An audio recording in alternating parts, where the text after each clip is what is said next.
Gemini number 6. I'm going to read autobiography of Benjamin Franklin from page 119. I have since had doubts of the practicability of the latter part of this proposal, on account of the narrowness of some streets, and the difficulty of placing the draining slats so as not to encumber too much the passage. But I'm still of opinion that the former, requiring the dust to be swept up and carried away before the shops are open, is very practicable in the summer, when the days are long, for in walking through the Strand and Fleet Street one morning at 7 o'clock, I observed there was not one shop open, though it had been daylight and the sun up above 3 hours. The inhabitants of London choosing voluntarily to live much by candlelight and sleep by sunshine, and yet often complain, a little absurdly, of the duty on candles and the high price of tallow. Some may think these trifling matters not worth minding or relating, but when they consider that the dust blown into the eyes of a single person, or into a single shop on a windy day, is but of small importance, yet a great number of the instances is in a populous city, and its frequent repetition give it weight and consequence. Perhaps they will not censure very severely those who bestow some attention to affairs of this seemingly low nature. Human felicity is produced not so much by great pieces of good fortune that seldom happen, as by little advantages that occur every day. Thus, if you teach a poor young man to shave himself and keep his razor in order, you may contribute more to the happiness of his life than in giving him 1,000 guineas. The money may be soon spent, the regret only remaining of having foolishly consumed it, but in the other case, he escapes the frequent vexation of waiting for barbers, and of their sometimes dirty fingers, a fancy breath, and dull razors. He shaves when most convenient to him, and enjoys daily the pleasure of its being done with a good instrument. With these sentiments I have hazarded the few preceding pages, hoping they may afford hints which some time or other may be useful to a city I love, having lived many years in it very happily, and perhaps to some of our towns in America. Having been for some time employed by the Postmaster General of America as his comptroller in regulating several offices, and bringing the officers to account, I was upon his desk in 1753 appointed, joining with Mr. William Hunter, to succeed him, by commission from the Postmaster General in England. The American office never had hitherto paid anything to that of Britain. We were to have £600 a year between us, and if we could make the sum out of the profit of the office. To do this, a variety of improvements were necessary. Some of these were inevitably at first expensive, so that in the first 4 years the office became above £900 in debt to us, but it soon after began to repay us, and before I was displayed by a freak of the ministers, of which I shall speak hereafter, we have brought it to yield 3 times as much clear revenue to the crown as the post office of Ireland. Since that imprudent transaction, they have received from it not one farthing. The business of the post office occasioned my taking a journey this year to New England, where the College of Cambridge, of their one motion, presented me with the degree of Master of Arts. Yale College in Connecticut had before made me a similar compliment. Thus, without studying in any college, I came to partake of their honors. They were conferred in consideration of my improvements and discoveries in the electric branch of natural philosophy. In 1754, war with France being again apprehended, a congress of commissioners from the different colonies was, by an order of the Lords of Trade, to be assembled at Albany, there to confer with the chiefs of the Six Nations concerning the means of defending both their country and ours. Governor Hamilton, having received this order, acquainted the House with it, requesting they would furnish proper present for the Indians to be given on this occasion, and naming the Speaker, Mr. Norris, and myself to join Mr. Thomas Penn and Mr. Secretary Peters as commissioners to act for Pennsylvania. The House approved the nomination and provided the goods for the present, and though they did not much like trading out of the provinces, and we met the other commissioners at Albany about the middle of June. In our way thither, I projected and drew a plan for the union of all the colonies under one government, so far as might be necessary for defense and other important general purposes. As we passed through New York, I had there shown my project to Mr. James Alexander and Mr. Kennedy, two gentlemen of great knowledge in public affairs, and being fortified by their probation, I ventured to lay it before the Congress. It then appeared that several of the commissioners had formed plans of the same kind.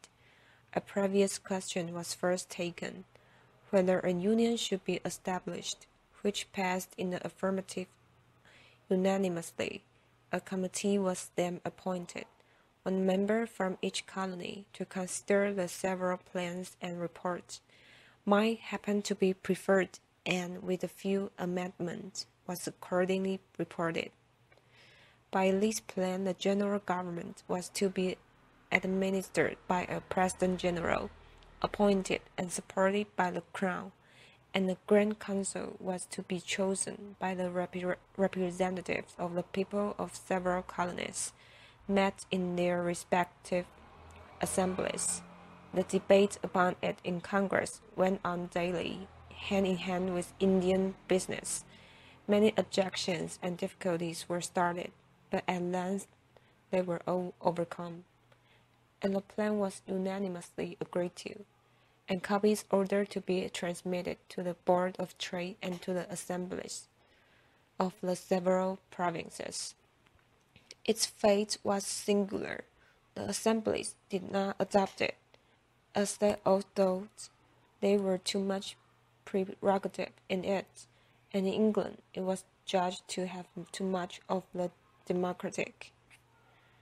The Board of Trade therefore did not approve of it, nor recommend it for the approbation of His Majesty, but another scheme was formed, supposed to answer the same purpose better, whereby the governors of provinces, with some members of their respective councils, were to meet and order the raising of troops, building of forts, etc., and to draw on the treasury of Great Britain for the expense, which was afterward to be refunded by an act of Parliament laying a tax on America.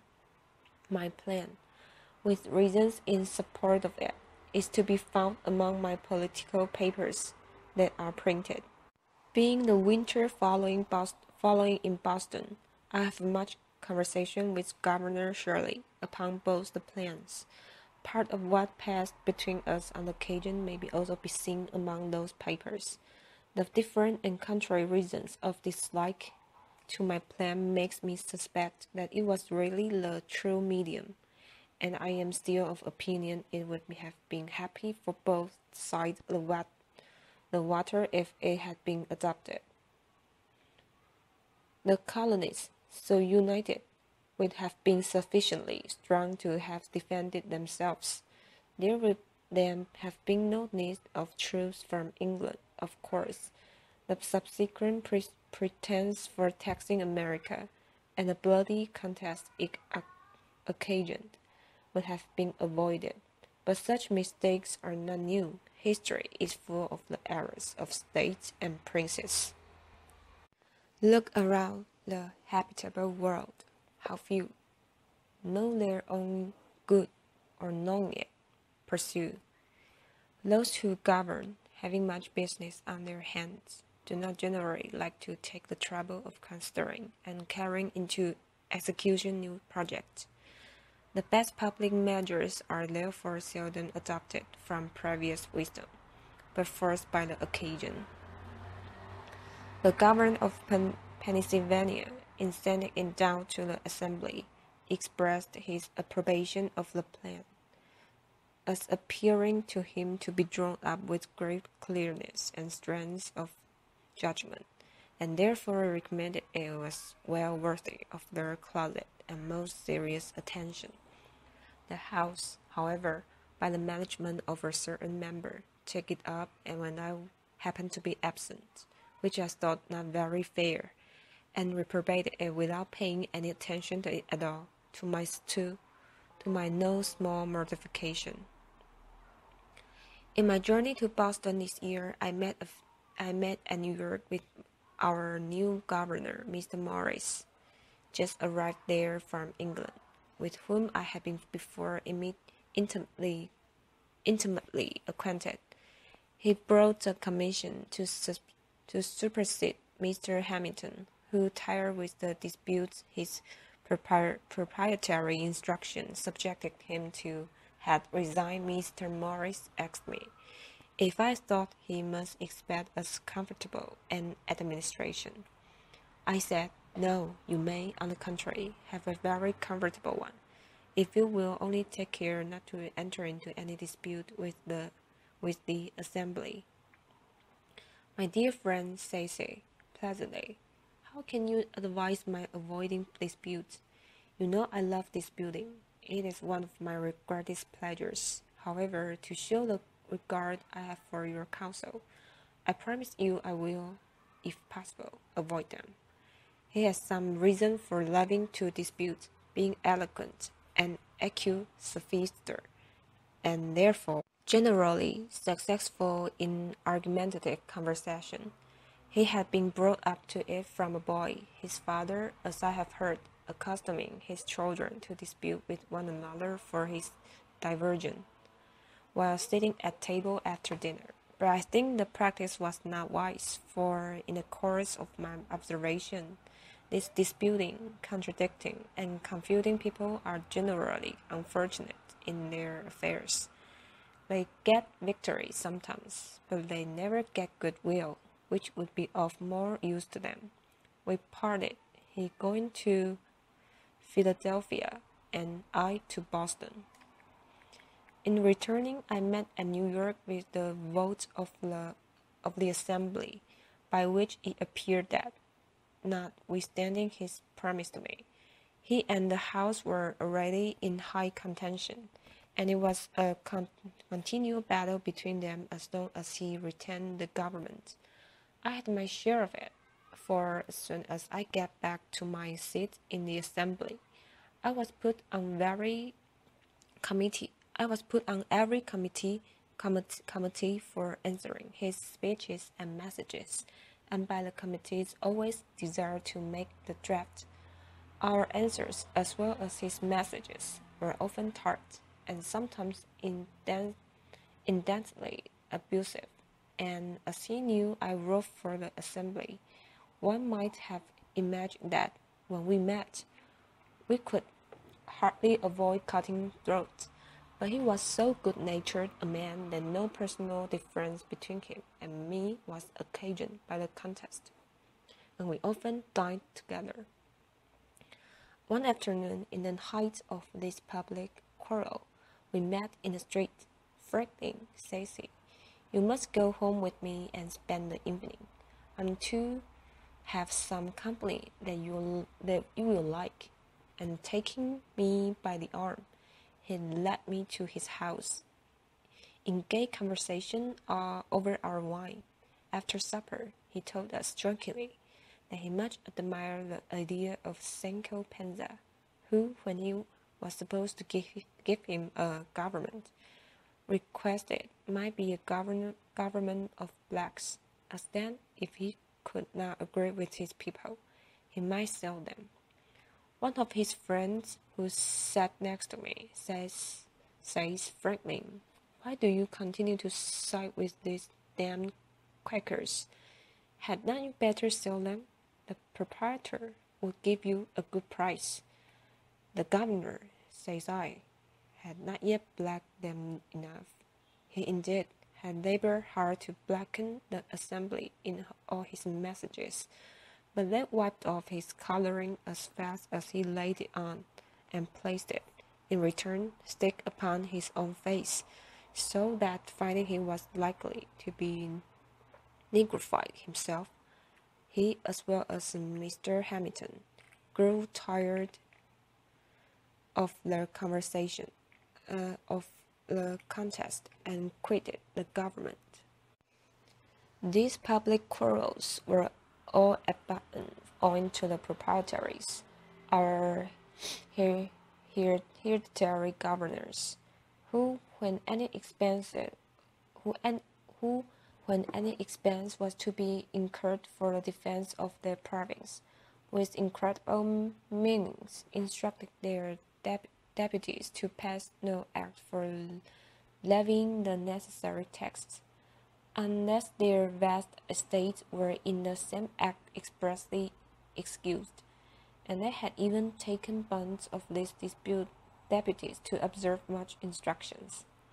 The assemblies for 3 years held up against his injustice, though constrained to band at last. A lance captain, Benny, who was Governor Morris's successor, ventured to disobey this instruction. How that was brought about, I'll show hereafter. But I am got forward too fast with my story. There are still some transactions to be mentioned that happened during the administration of Governor Morris.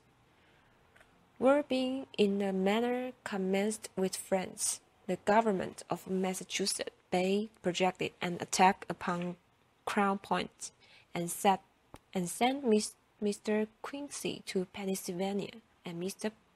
Pownall, afterward Governor Pownall, to New York, to solicit assistance. As I was in the assembly, knew its temper, and was Mr. Quincy's countryman, he applied to me for my influences and assistance. I dictated his address to them, which was well received. They voted an ad of £10,000 to be laid out in provisions, but the governor refusing his assent to their bill, which included this with other sums granted for the use of the crown, unless a clause were inserted exempting the proprietary estate from bearing any part of the tax that would be necessary. The assembly, though very desirous of making their grant to New England effectual, were at a loss how to accomplish it. Mr. Quincy labored hard with the governor to obtain his assent, but he was obstinate. I then suggested a method of doing the business without the governor. My orders on the trustees of the loan office, which by law the assembly had the right of drawing. There was indeed little or no money at the time in the office, and therefore I proposed that the orders should be payable in a year, and to bear an interest of 5%. With these orders, I suppose the provisions might easily be purchased. The assembly, with very little hesitation, adopted the proposal. The orders were immediately printed, and I was one of the committee directed to sign and dispose of them. The fund for paying them was the interest of all paper currency then extant in the province upon loan, together with the revenue arising from the excise, which being known to be more than sufficient. They obtained instant credit, and were not only received in payment for the provisions, but many people who had cash lying by them vested in those orders, which they found advantageous, as they bore interest well upon hand, and might on my occasion be used as money. So that they were eagerly all bought up, and in a few weeks none of them were to be seen. Thus this important affair was by my means completed. My Quincy required thanks to the assembly in a handsome memorial, went home highly pleased with the success of his embassy, and ever after bore for me the most cordial and affectionate friendship. The British government, not choosing to permit the union of the colonies as proposed at Albany, and to trust the union with their defense, lest they should thereby grow too military, and feel their own strength, suspicious and jealousies at this time being entertained of them, sent over General Braddock with 2 regiments of regular English troops for that purpose. He landed at Alexandria in Virginia, and thence marched to Fredericktown in Maryland, where he halted for carriages. Our assembly apprehending from some information that he had received violent prejudices against them, as averse to the service, wished me to wait upon him, not as from them, but as Postmaster General, under the guise of proposing to settle with him the mode of conducting with most severity and certainty the dispatches between him and the governors of the several provinces, with whom he must necessarily have continual correspondence, and of which they propose to pay the expense. My son accompanied me on this journey.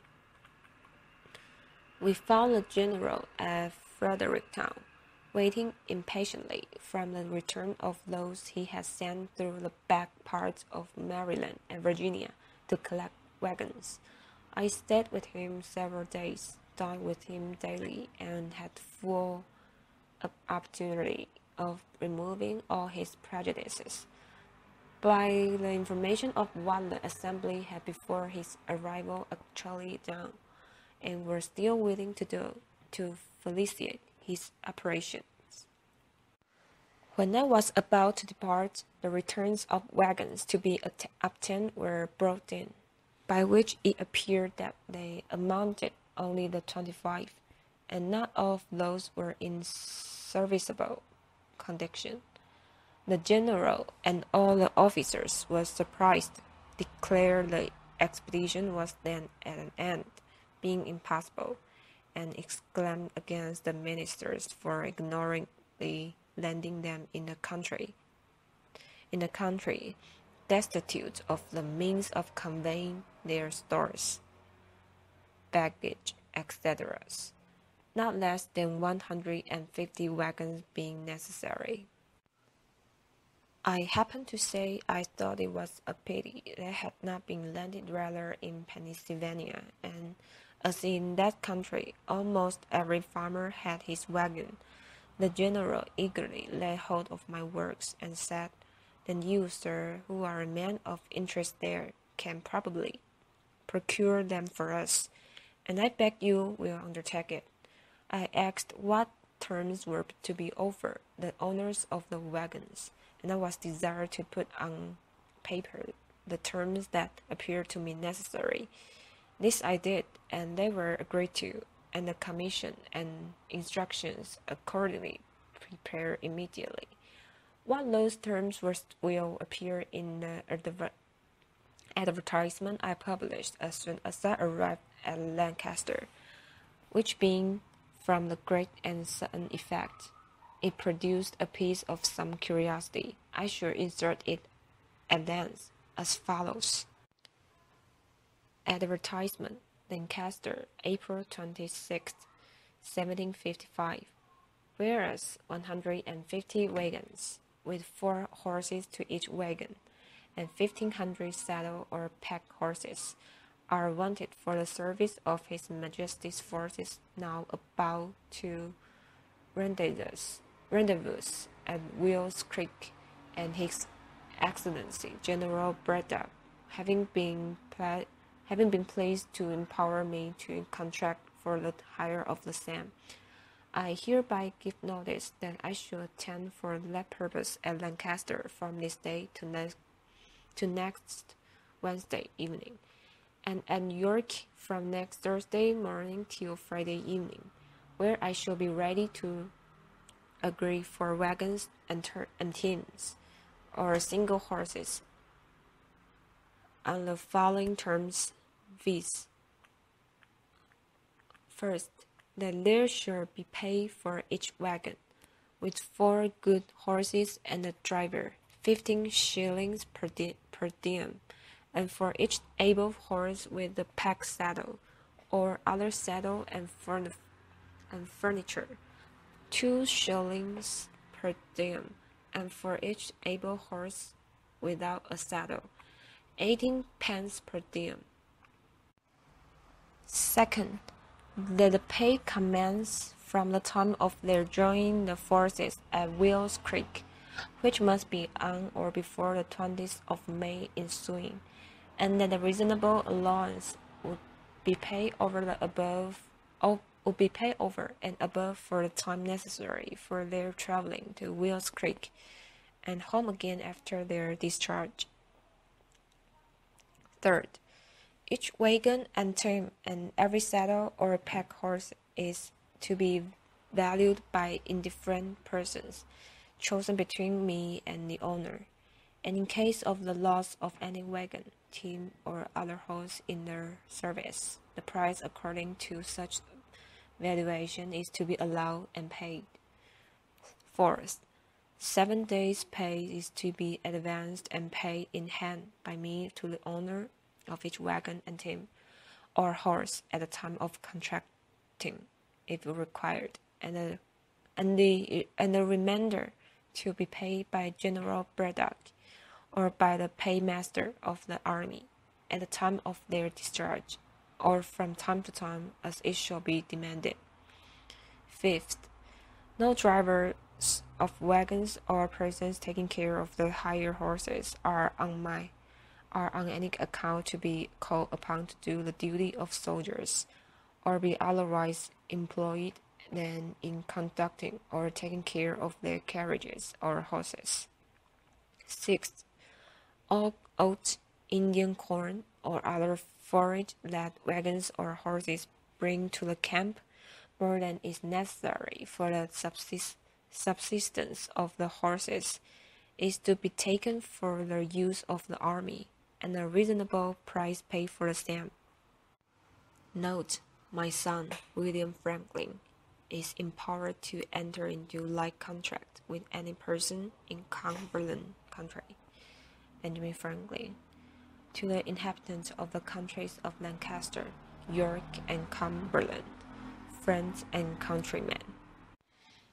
Being occasionally at the camp at Frederick a few days since, I found the general and officers extremely exasperated on account of their not being supplied with horses and carriages, which had been expected from this province, as most able to furnish them, but through the dissensions between our governor and assembly, money had not been provided, nor any steps taken for that purpose. It was proposed to send an armed force immediately into these countries, to seize as many of the best carriages and horses as should be wanted, and compel as many persons into the service as would be necessary to drive and take care of them. I apprehended that the progress of British soldiers through these countries on such an occasion, especially considering the temper they are in, and their resentment against us, would be attended with many and great inconveniences to the inhabitants, and therefore more willingly took the trouble of trying first what might be done by fair and equitable means. The people of these back countries have lately complained to the Assembly that sufficient currency was wanting. You have an opportunity of receiving and dividing among you a very considerable sum. For if the service of the expedition should continue, as it is more than probable it will, for 120 days, the hire of lace wagons and horses will amount to upward of 30,000 pounds, which will be paid you in silver and gold of the king's money. The service will be light and easy, for the army will scarce march above 12 miles per day, and the wagons and baggage horses, as they carry those things that are absolutely necessary to the welfare of the army, must march with the army and no faster, and are, for the army's sake, always placed where they can be most secure, whether in the march or in the camp. If you are really, as I believe you are, good and loyal subject to His Majesty, you may now do a most acceptable service and make it easy to yourselves. For 3 or 4 of such as cannot separately spare from the business of their plantations, a wagon and 4 horses and a driver may do it together, one furnishing the wagon, another 1 or 2 horses, and another the driver, and divide the pay proportionately between you. But if you do not this service to your king and country voluntarily, when such good pay and reasonable terms are offered to you, your loyalty will be strongly suspected. The king's business must be done. So many brave troops come so far for your defense, must not stand idle through your backwardness to do what may be reasonably expected from you. Wagons and horses must be had. Violent measures will probably be used, and you will be left to seek for recompense where you can find it, and your case perhaps be little pitied or regarded. I have no particular interest in this affair, except the satisfaction of endeavoring to do good. I shall have only my labor for my pains.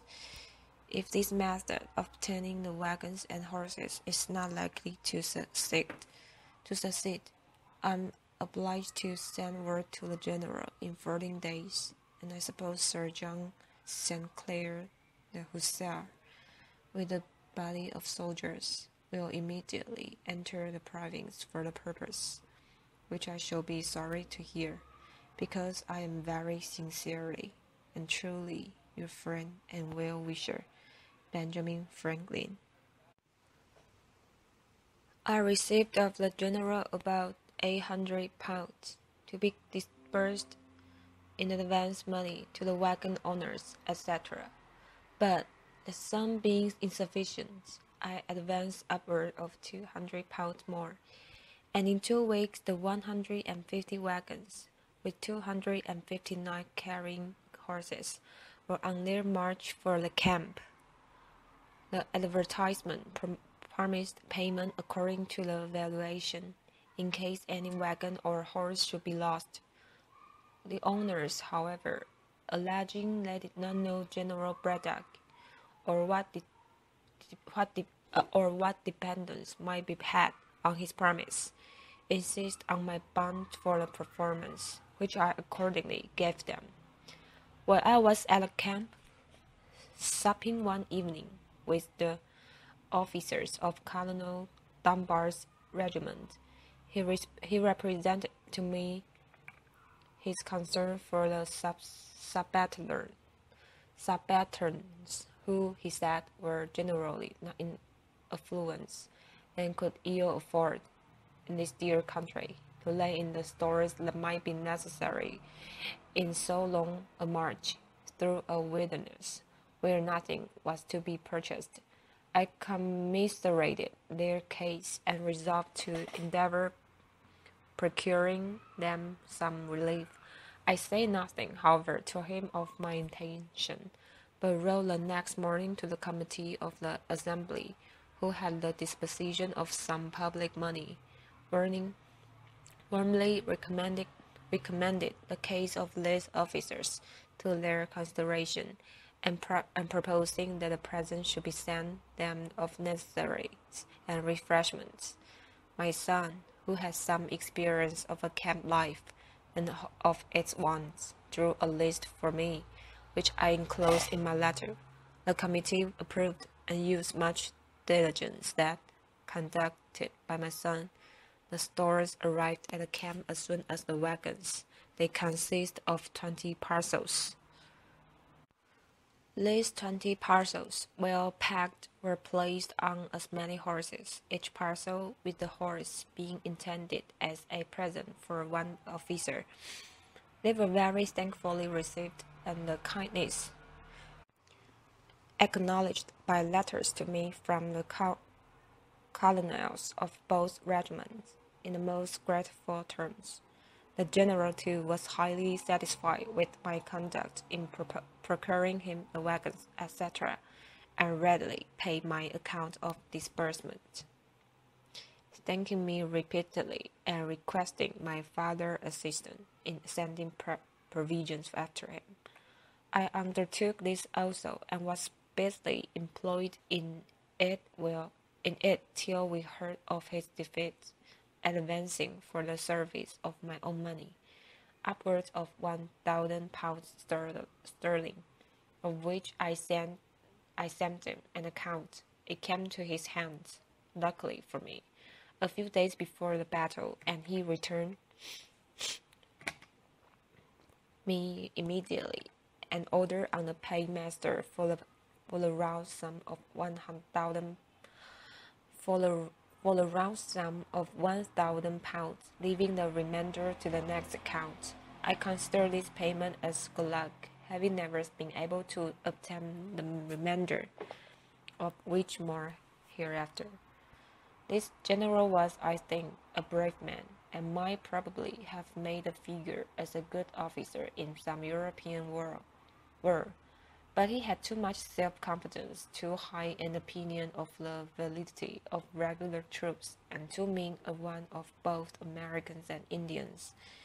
George Graham, our Indian interpreter, joined them on his march with 100 of those people, who might have been of great use to his army as guides, scouts, etc., if he had treated them kindly, but he slightly and neglected them, and they gratefully left him. In conversation with him one day, he was giving me some account of his intended progress. After taking Fort Duquesne, says he, I'm to proceed to Niagara, and having taken that, to Frontenac, if the season will allow time, and I suppose it will, for Duquesne can hardly detain me above 3 or 4 days, and then I see nothing that can obstruct my march to Niagara, having before resolved in my mind the long line his army must make in their march by a very narrow road, to be cut for them through the woods and bushes, and also what I had read of a former defeat of 1,500 French who invaded the Iroquois country. I had conceived some doubts and some fears for the event of the campaign, but I ventured only to say, to be sure, sir, if you arrive well before Duquesne, with these fine troops, so well provided with artillery, the place not yet completely fortified, and as we hear with no very strong garrison, can probably make but a short resistance. The only danger I apprehend of obstruction to your march is from ambuscades of Indians, who by constant practice are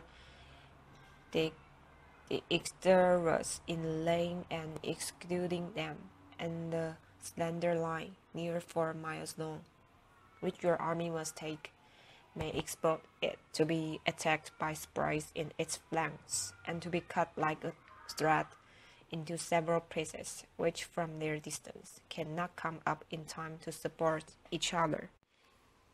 He smiled at my ignorance and replied, "These savages may indeed be a formidable enemy to your raw American militia, but upon the king's regular and disciplined troops, sir, it is impossible they should make any impression." I was conscious of any impropriety in my disputing with a military man in matters of his profession, and said no more. The enemy, however, did not take the advantage of his army, which I apprehended its long line of march exposed it to, but let it advance without interruption till when 9 miles of the place, and then when more in a body, for it had just passed the river where the front had halted till all were come over, and in a more open part of the woods than it had passed, attacked its advance guard by a heavy fire from behind trees and bushes, which was the first intelligence the general had of an enemy's being near him. This guard being disordered, the general hurried the troops up to their assistance, which had done in great confusion, through wagons, baggage, and cattle. Presently the fire came upon their flank. The officers, being on horseback, were more easily distinguished, picked up as marks, and fell very fast, and the soldiers were crowded together in a huddle, having or hearing no orders, and standing to be shot until 2/3 of them were killed, and then, being seized with a panic, the whole fled with precipitation. The wagoners took each a horse out of his team and scampered. Their example was immediately followed by others, so that all the wagons, provisions, artillery, and stores were left to the army. The general, being wounded, was brought off with difficulty. His secretary, Mr. Shirley, was killed by his side, and out of 86 officers, 63 were killed or wounded, and 740 men killed out of 1,100. These 1,100 had been picked men from the whole army. The rest had been left behind with Colonel Dunbar, who was to follow with the heavier part of the stores, provisions, and baggage. The flyers, not being pursued, arrived at Dunbar's camp, and the panic they brought with them instantly seized him and all his people. And though he had now above 100 men, and the enemy who bedridden Braddock did not at most exceed 400 Indians and French together, instead of proceeding, endeavoring to recover some of the lost honor, he ordered all the stores, ammunition, etc., to be destroyed, that he might have more horses to assist his flight toward the settlement, and less lumber to remove. He was there met with requests from the governors of Virginia, Maryland, and Pennsylvania that he would post his troops on the frontiers, so as to afford some protection to the inhabitants. But he continued his hasty march through all the country, not thinking himself safe till he arrived at Philadelphia, where the inhabitants could protect him. This whole transaction gave us Americans the first suspicion that our exalted ideas of the prowess of British regulars had not been well funded.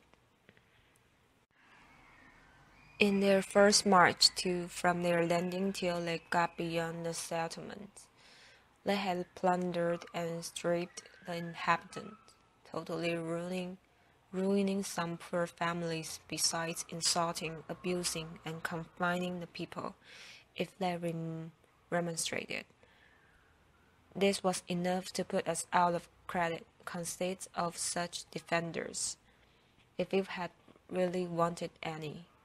How different was the conduct of our French friends in 1781, who, during a march through the most inhabited part of our country from Rojo Island to Virginia, near 700 miles, occasioned not the smallest complaint for the loss of a pig, a chicken, or even an apple. Captain Orme, who was one of the general's aides de camp, and being grievously wounded, was brought off with him, and continued with him to his death, which happened in a few days, told me that he was totally silent all the first day, and at night only said, "Who would have thought it?" that he was silent again the following day, saying only at last, "We shall better know how to deal with them another time," and died in a few minutes after. The secretary's papers, with all the general's orders, instructions, and correspondence, falling into the enemy's hands, they selected and translated into French a number of the articles, which they printed to prove the hostile intention of the British court before the declaration of war. Among these I saw some letters of the general to the ministry, speaking highly of the great service I had rendered the army, and recommending me to their notice. Davy Hume, too, who was some years after secretary to Lord Hertford, was minister in France, and afterward to General Conway, and Secretary of State, told me he had seen among the papers in the office letters from Braddock highly recommending me. But the expedition having been unfortunate, my service, it seems, was not thought of much value, for those recommendations were never of any use to me. As to rewards from himself, I asked only one, which was that he would give orders to his officers not to enlist any more of our boat servants, and that he would discharge such as had been already enlisted. This he readily granted, and several were accordingly returned to their masters. On my application, Dunbar, when the command devolved on him, was not so generous. He being at Philadelphia on his retreat, or rather flight, I applied to him for the discharge of the servants of 3 poor farmers of Lancaster country that he had enlisted, reminding him of the late general's orders, that on that beat he promised me that if the masters would come to him at Trenton, where he should be in a few days on his march to New York, he would there deliver their men to them. They accordingly were at the expense and trouble of going to Trenton, and there he refused to perform his promise, to their great loss and disappointment. As soon as the loss of the wagons and horses were generally known, all the owners came upon me for the valuation which I had given bond to pay. Their demands gave me a great deal of trouble, my acquainting them that the money was ready in the paymaster's hands, but that orders for paying it must first be obtained from General Shirley, and my assuring them that I had applied to the general by letter. But he being at a distance, an answer could not soon be received, and they must have patience. All this was not sufficient to satisfy, and some began to sue me. General Shirley at length relieved me from this terrible situation by appointing commissioners to examine the claims, and ordering payments. They amounted to near £20,000, which to pay would have ruined me. Before we had the news of this defeat, the two doctors Bond came to me with a subscription paper for raising money to defray the expense of a grand firework, which it was intended to exhibit at the rejoicing on receipt of the news of our taking Fort Duquesne. I looked grave and said it would, I thought, be time enough to prepare for the rejoicing, when we knew we should have occasion to rejoice. They seemed surprised that I did not immediately comply with their proposal. "Why," said one of them, "you surely don't suppose that the fort will not be taken?" "I don't know that it will not be taken, but I know that the events of war are subject to great uncertainty." I gave them the reasons of my doubting. The subscription was dropped, and the projectors thereby missed the mortification they would have undergone if the firework had been prepared. Dr. Bond, on some other occasion afterward, said that he did not like Franklin's forebodings. Governor Morris, who had continually worried the Assembly with message after message before the defeat of Braddock, to beat them into the making of acts to raise money for the defense of the province, without taxing, among others, the proprietary estates, and had rejected all their bills for not having such an exempting clause, now redoubled his attacks with more hope of success. The danger and necessity being greater, the Assembly, however, continued firm, believing that had justice on their side, and that it would be giving up an essential right if they suffered the governor to amend their money bills. In one of the last, indeed, which was for granting £50,000, his proposed amendment was only of a single word. The bill expressed that all estates, real and personal, were to be taxed. Those of the proprietaries not excepted. His amendment was for not read only, a small but very material alteration. However, when the news of this disaster reached England, our friends there, whom we had taken care to furnish with all the Assembly's answer to the government's message, raised a clamor against the proprietaries for their meanness and injustice in giving their governor such instructions, some going so far as to say that, by obstructing the defense of their province, they forfeited their rights to it. They were intimidated by this, and sent orders to their receiver general to add £5,000 of their money to whatever sum might be given by the Assembly for such purpose. This, being notified to the House, was accepted in lieu of their share of the general tax, and a new bill was formed with an exempting clause, which passed accordingly. By this act I was appointed one of the commissioners for disposing of the money, £60,000.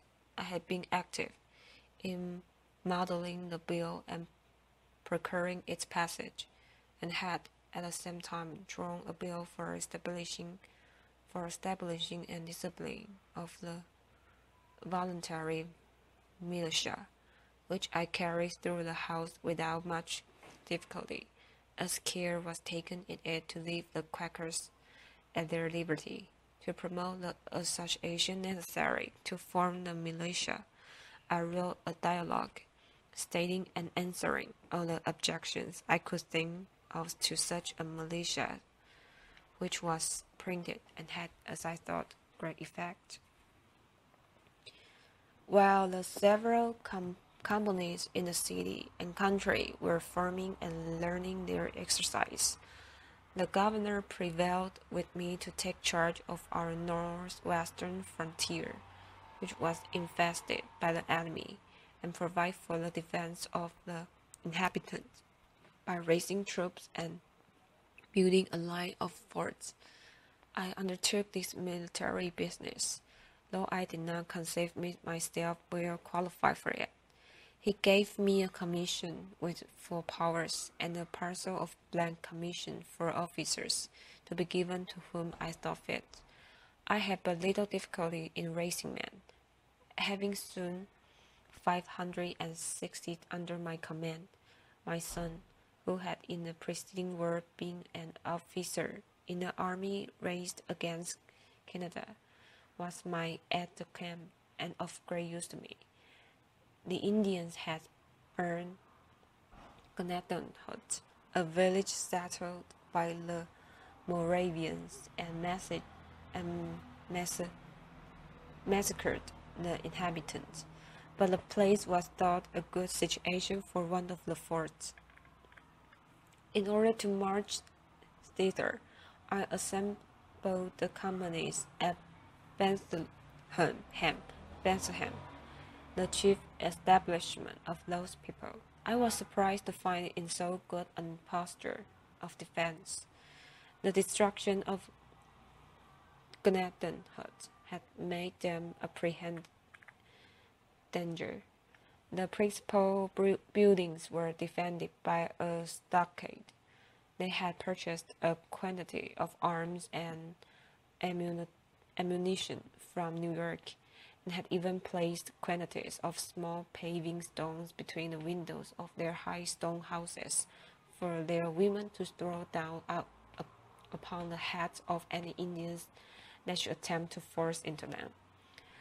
The armed brethren, too, kept watch and relieved us methodically as any garrison town. In conversation with the Bishop Spangenberg, I mentioned this my surprise, for knowing they had obtained an act of Parliament exempting them from military duties in the colonies. I had supposed they were conscientiously scrupulous of bearing arms. He answered me that it was not one of their established principles, but that at the time of their obtaining the act, it was thought to be a principle which many of their people, on this occasion, however, late to their surprise, found it adopted by but a few. It seems they were either deceived in themselves, or deceived the Parliament. But common sense, aided by the present danger, will sometimes be too strong for whimsical opinions. It was the beginning of January when we set out upon this business of building forts. I sent one detachment toward the Minisink, with instruction to erect one for the security of that upper part of the country, and another to the lower part, with similar instructions, and I concluded to go myself with the rest of my force to Gnadenhut, where a fort was no more immediately necessary. The Moravians procured me 5 wagons for our tools, stores, baggage, etc. Just before we left Bethlehem, 11 farmers who had been driven from their plantations by the Indians came to my requesting a supply of firearms, that they might go back and fetch off their cattle. I gave them each a gun with suitable ammunition. We had not marched many miles before it began to rain, and it continued raining all day. There were no habitations on the road to shelter us, till we arrived near night at the house of a German, where, and in his barn, we were all huddled together, as wet as water could make us. It was well we were not attacked in our march, for our arms were of the most ordinary sort, and our men could not keep their gun looks dry. The Indians are the dexterous in contrivance for the purpose, which we had not. They met that day the 11 poor farmers above mentioned, and killed 10 of them. The one who escaped informed that his and his companions' guns would not go off, the priming being wet with the rain. The next day being fair, we continued our march, and arrived at the desolated Gunagdon hut. There was a sawmill near, round which were left several piles of boards, with which we soon hutted ourselves, an operation the more necessary at that inclement season, as we had no tent. Our first work was to bury more effectually the dead we found there, who had been half interred by the country people. The next morning our fort was planned and marked out, the circumference measuring 455 feet, which would require as many palisades to be made of trees, one with another, of a foot diameter each. Our axes, of which we had 70, were immediately set to work to cut down trees, and our men being dexterous in the use of them, great dispatch was made. Seeing the trees fall so fast, I had the curiosity to look at my watch when 2 men began to cut at a pine. In 6 minutes they had it upon the ground, and I found it of 14 inches diameter.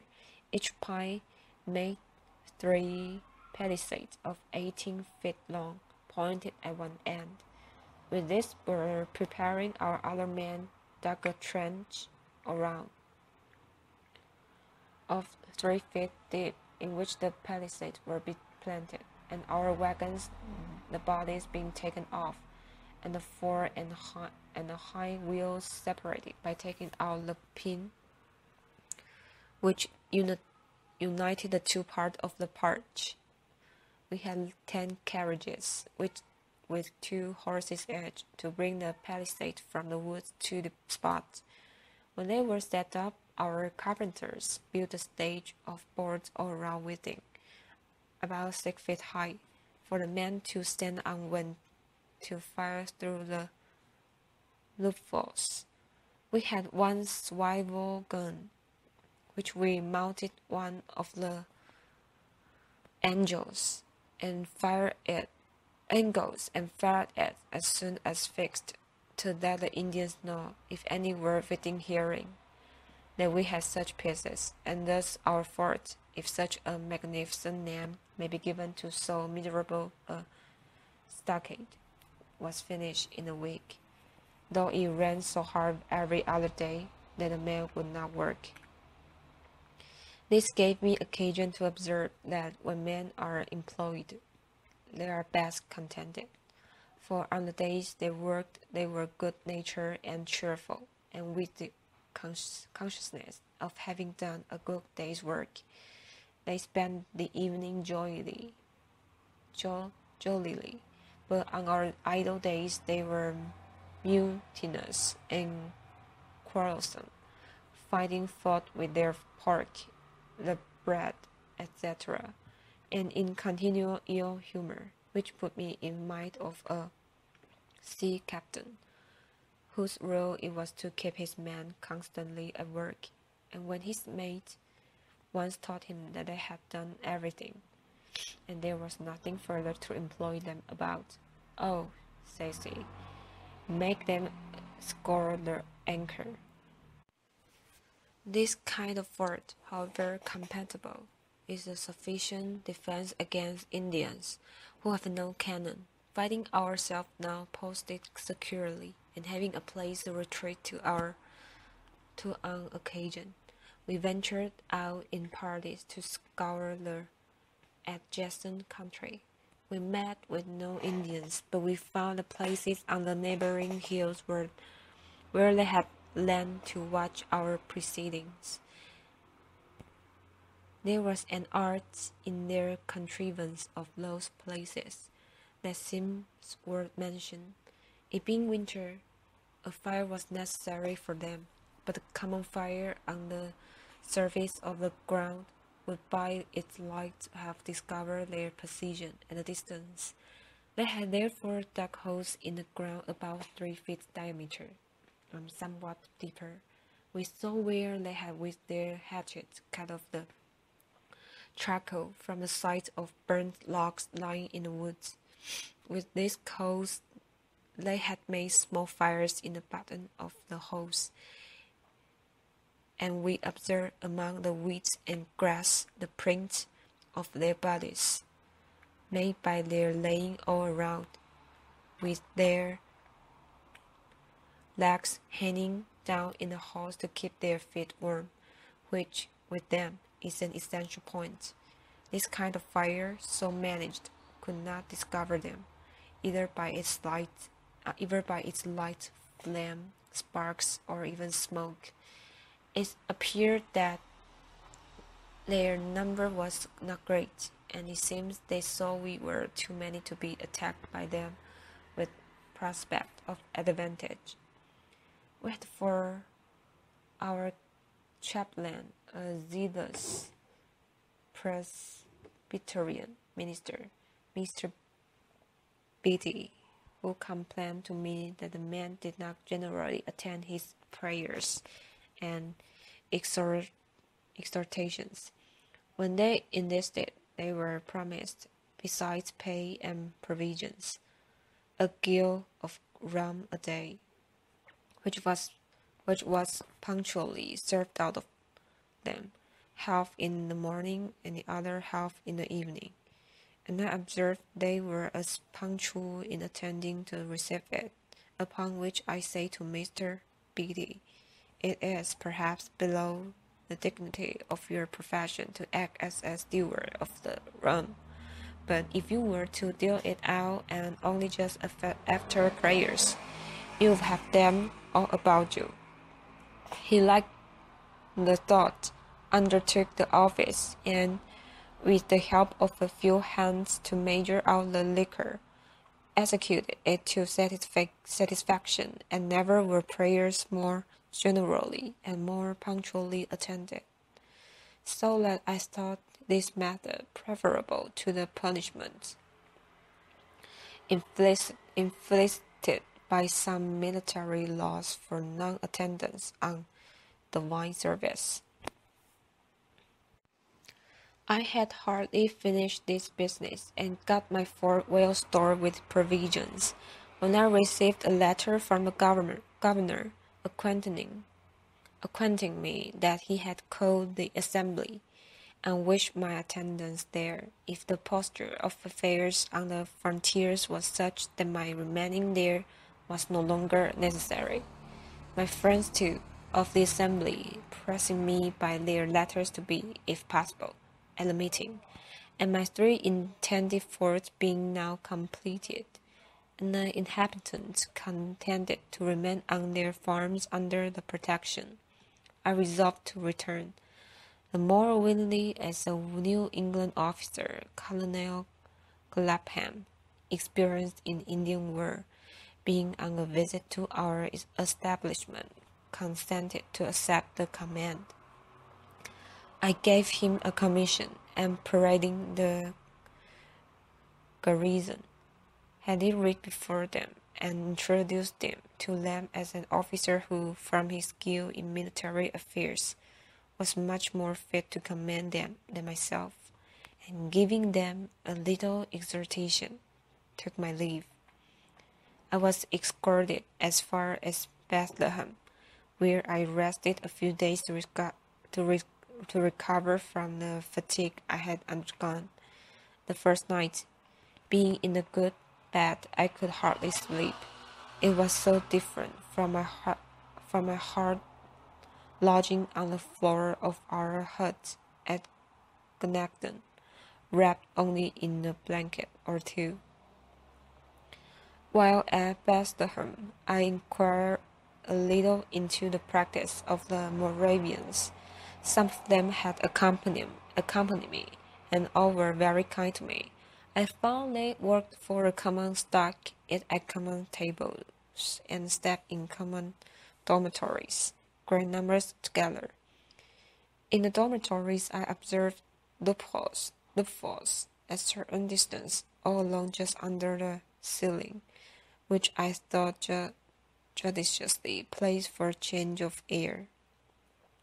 I was at their church, where I was entertained with good music, the organ being accompanied with violins, hong, hautboys, flute, clarinet, etc. Understood that their sermons were not usually preached to mixed congregations of men, women, and children, as is our common practice, but that they assembled sometimes the married men, at other times their wives, then the young men, the young women, and the little children, each division by itself. The sermon I heard was to the latter, who came in and were placed in rows on benches, the boys under the conduct of a young man, their tutor, and the girls conducted by a young woman. The discourse seemed well adapted to their capacities, and was delivered in a pleasing, familiar manner, coaxing them, as it were, to be good. They behaved very orderly, but looked pale and unhealthy, which made me suspect they were kept too much within doors, or not allowed sufficient exercise. I inquired concerning the Moravians' marriages, whether the report was true. They were by lot. I was taught that lots were used only in particular cases. That generally, when a young man found himself disposed to marry, he informed the elders of his class, who consulted the elder ladies that governed the young women. As these elders of the different sexes were well acquainted with the tempers and dispositions of their respective pupils, they could best judge what matches were suitable, and their judgment were generally acquiesced in. But if, for example, it should happen that 2 or 3 young women were found to be equally proper for the young man, the lot was then recurred to. I objected, if the matches are not made by the mutual choice of the parties, some of them may chance to be very unhappy. And so they may, answered my informant, if you let the parties choose for themselves, which indeed I could not deny.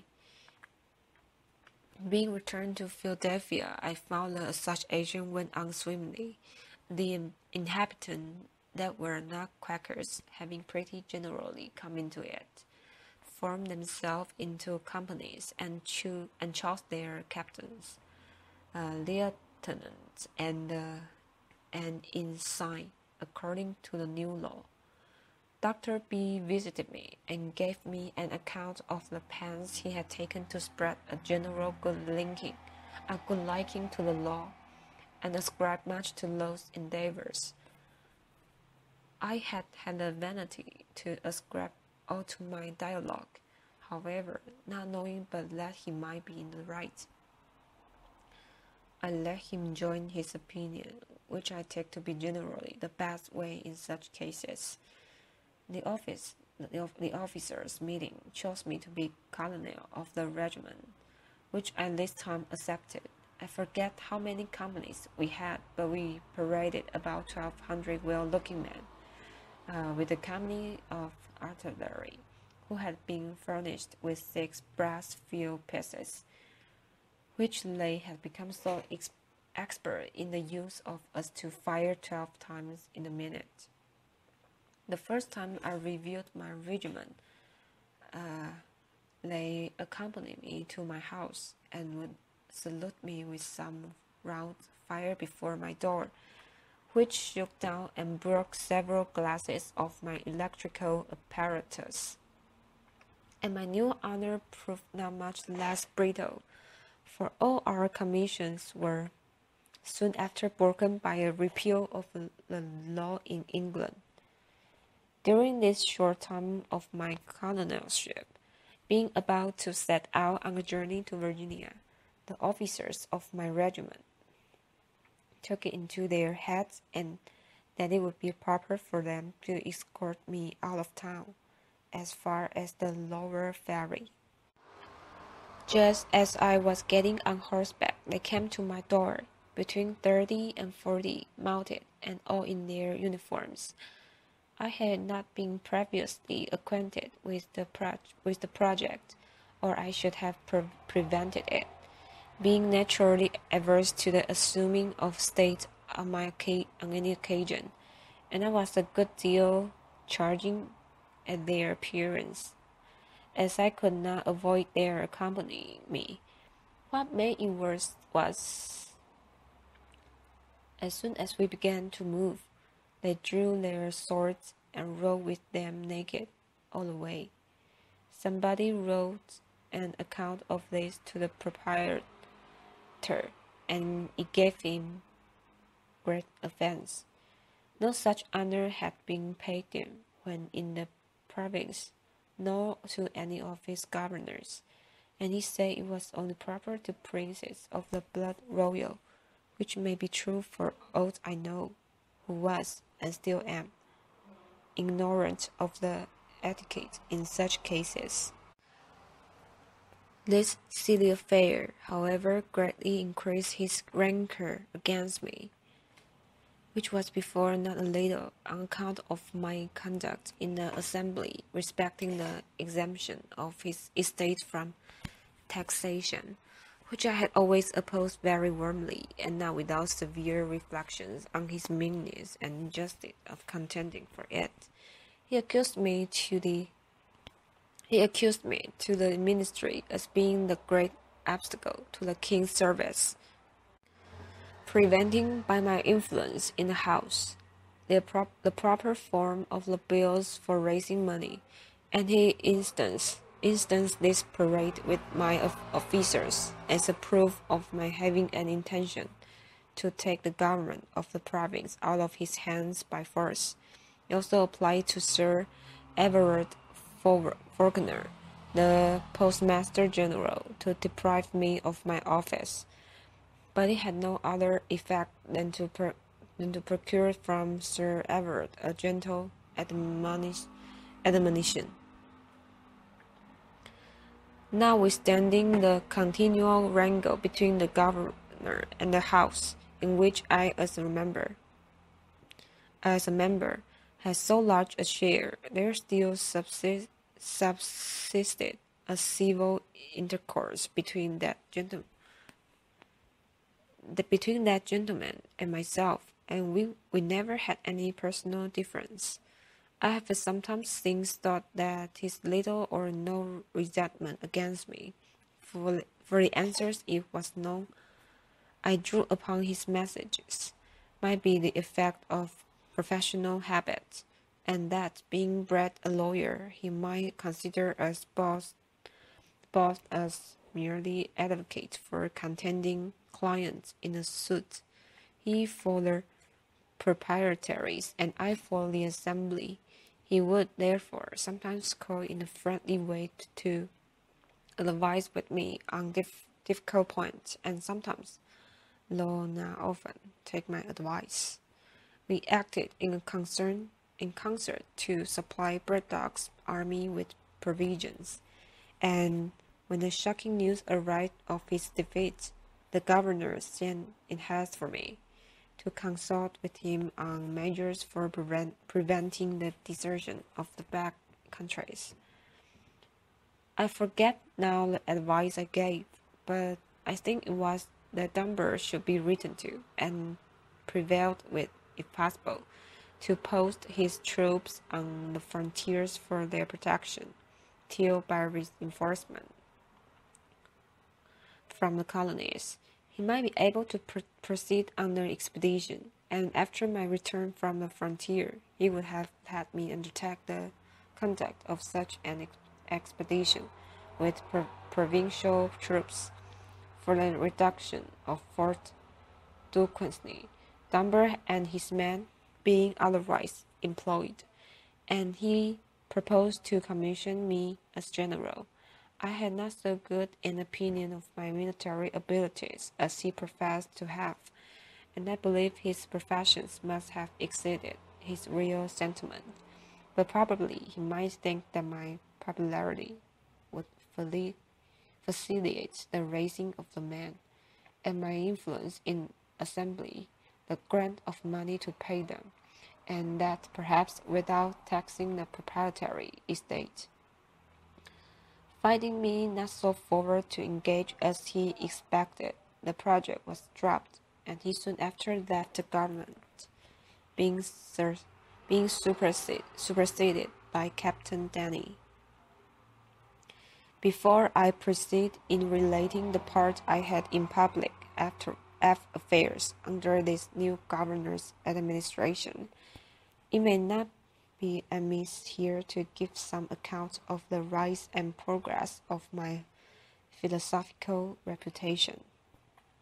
In 1746, being at Boston, I met there with Dr. Spence, who was lately arrived from Scotland, and showed me some electric experiments.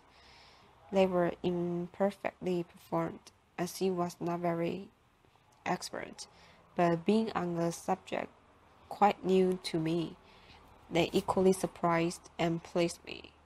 Soon after my return to Philadelphia, our library company received from Mr. P. Collinson, Fellow of the Royal Society of London, a present of a glass tube, with some account of the use of it in making such experiments. I eagerly seized the opportunity of repeating what I had seen at Boston, and by much practice acquired great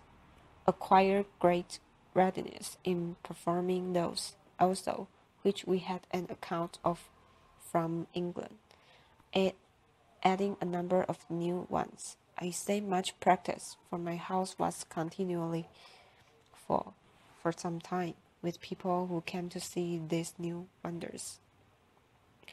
To divide a little less encumbrance among my friends, I caused a number of similar tubes to be blown at our glass house, with which they furnished themselves, so that we had at length several performers.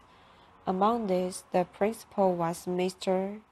Kennersley, an ingenious neighbor, who, being out of business, I encouraged to undertake showing the experiment for money, and drew up for him 2 lectures in which the experiments were ranked in such order, and accompanied with such explanation in such method, as that the foregoing should assist in comprehending the following.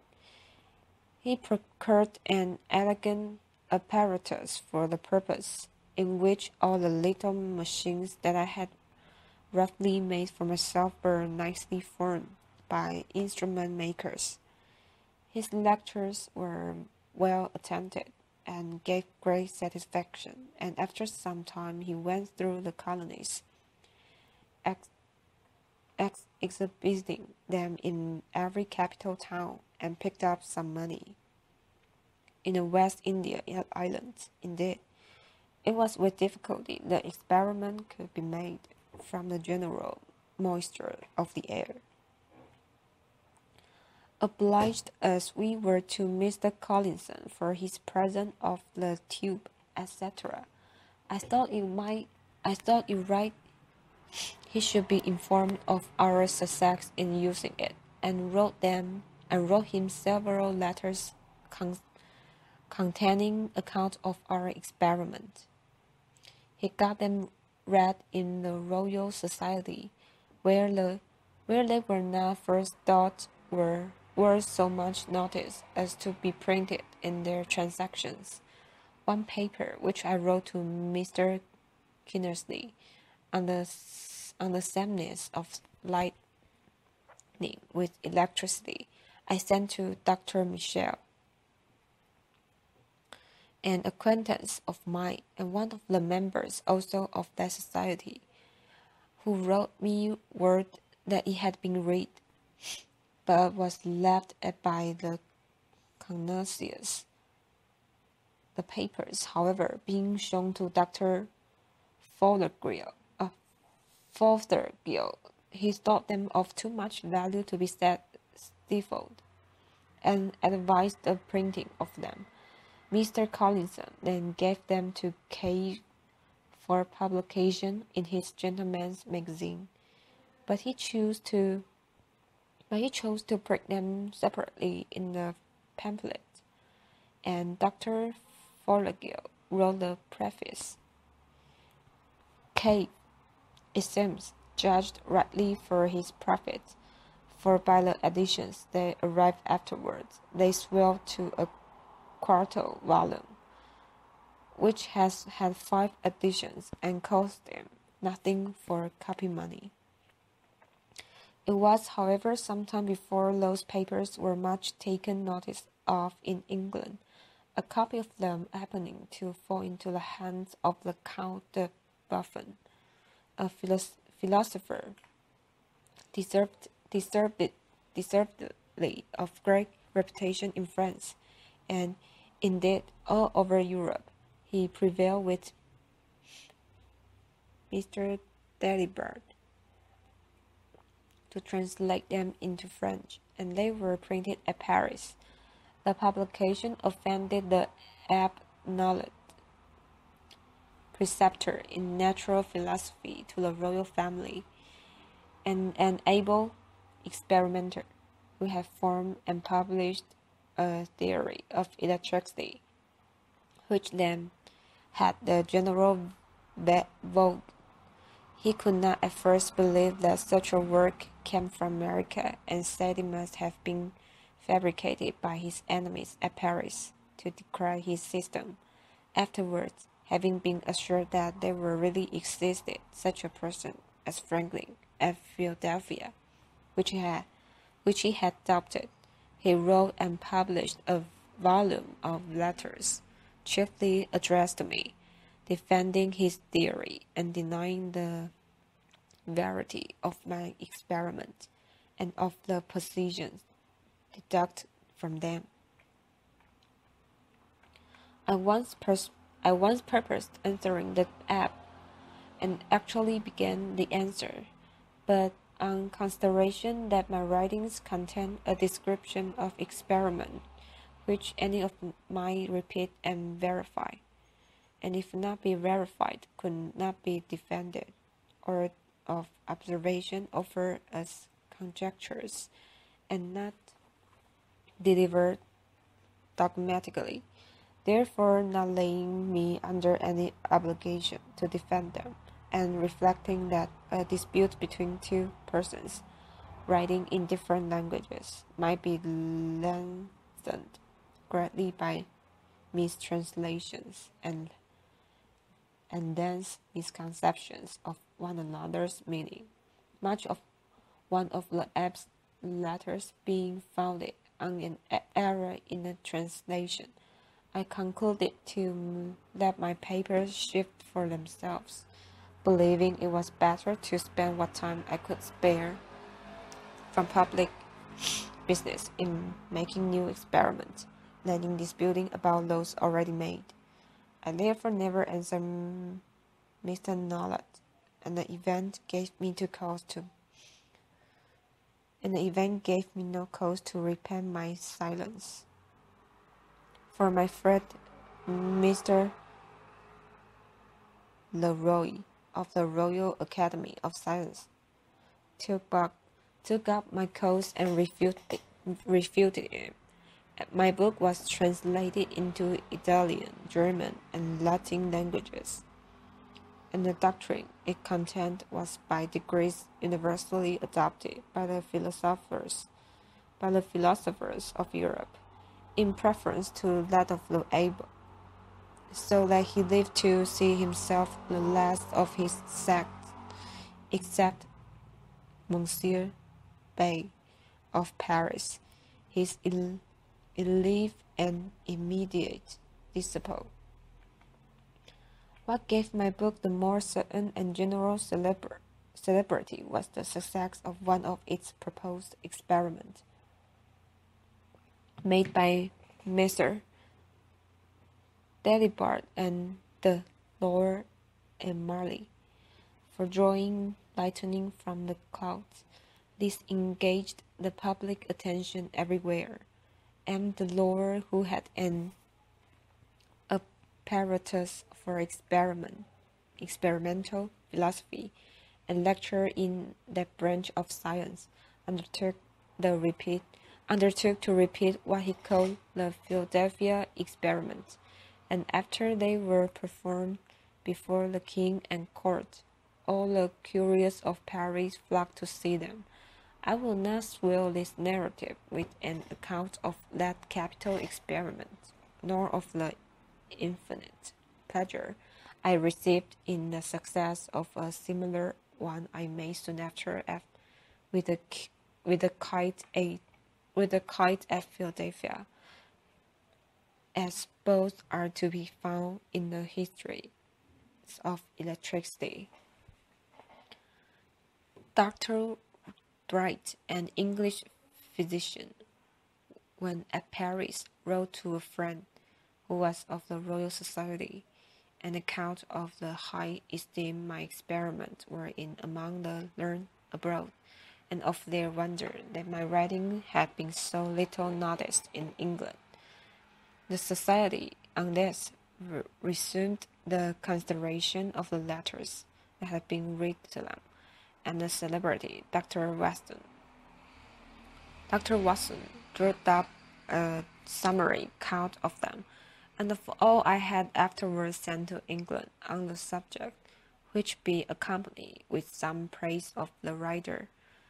This summary was then printed in the Transactions, and some members of the Society in London, particularly the very ingenious Mr. Kenton, having verified the experiment of procuring lightning from the clouds by a pointing rod, and acquainted them with the success, they soon made me more than amends for the slight with which they had been treated me, without my having made my application for the honor. They chose me a member, and voted that I should be excused the customary payment, which would have amounted to 25 guineas, and ever since have given me their transaction gratis.